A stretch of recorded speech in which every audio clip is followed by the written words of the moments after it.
S Vijayakumar നമുക്കൊപ്പം വീണ്ടും ചേരുകയാണ്. വിജയകുമാർ, ഒരുപക്ഷെ താങ്കൾക്കും ഇത്തിരി താളബോധമൊക്കെ ഉള്ള ഒരാളാണല്ലോ. അതുകൊണ്ട് താളം അദ്ദേഹത്തിൻ്റെ ജീവിതത്തിലെ ഏറ്റവും വലിയ ശ്വാസമായി മാറുകയും മലയാള സിനിമയിൽ അദ്ദേഹം നടത്തിയ അശ്വമേധത്തിൻ്റെ കഥയെ മാറുകയും ചെയ്തു.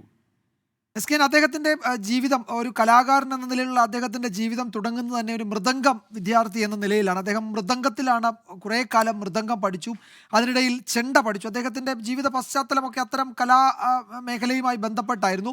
മൃദംഗവും ചെണ്ടയും അദ്ദേഹം നന്നായി പഠിച്ചു. അങ്ങനെ കലോത്സവത്തിൽ ഒരു മൃദംഗ വാദകനായി അദ്ദേഹം കലോത്സവത്തിൽ എത്തുന്ന സമയത്ത് യേശുദാസിനെ കണ്ടതും യേശുദാസ് ശാസ്ത്രീയ സംഗീതത്തിൽ 1ാം സ്ഥാനം നേടുകയും മൃദംഗത്തിൽ ജയചന്ദ്രൻ 1ാം സ്ഥാനം നേടുകയും ഒക്കെ ചെയ്തത് ചരിത്രം നമ്മളുടെ മുന്നിലുണ്ട്.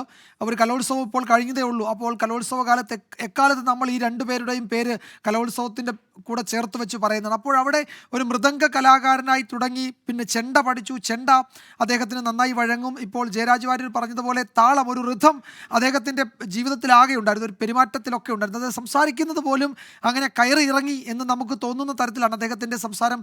ഇപ്പോൾ നഖക്ഷതങ്ങളിൽ അഭിനയിക്കുന്ന സമയത്ത് അദ്ദേഹം വളരെ വേഗത്തിൽ ഇത് സംസാരിക്കുന്നതും നടക്കുന്നതും ഒക്കെ നമുക്ക് ആ സിനിമയിൽ കാണാൻ കഴിയും. അദ്ദേഹത്തിൻ്റെ ഒരു താളബോധം അദ്ദേഹത്തിൻ്റെ പെരുമാറ്റത്തിലാകെ ഉണ്ടായിരുന്നു. അതുകൊണ്ടാണ് ശാസ്ത്രീയ സംഗീതം അദ്ദേഹം വലിയ തോതിൽ അഭ്യസിച്ചില്ലെങ്കിൽ പോലും, ഒരു വായ്പാട്ട് അദ്ദേഹം വലിയ തോതിൽ ശാസ്ത്രീയമായി അഭ്യസിച്ചില്ലെങ്കിൽ പോലും അദ്ദേഹത്തിലെ സ്വതസിദ്ധമായ താളബോധത്തിൽ കൂടി അദ്ദേഹത്തിന് ഒരു മികച്ച ഗായകനാകാൻ കഴിഞ്ഞത്. അതുകൊണ്ട് ഈ ശ്രീകൃഷ്ണ പരുന്നുള്ള സിനിമയിലൊക്കെ തന്നെ അദ്ദേഹം വേഷമിട്ട രംഗം കാണുമ്പോൾ നമുക്ക് ഇദ്ദേഹത്തിൻ്റെ ഒരു സിനിമാ താരം എന്നുള്ളതിൽ വലിയ സ്കോപ്പായിരുന്നു.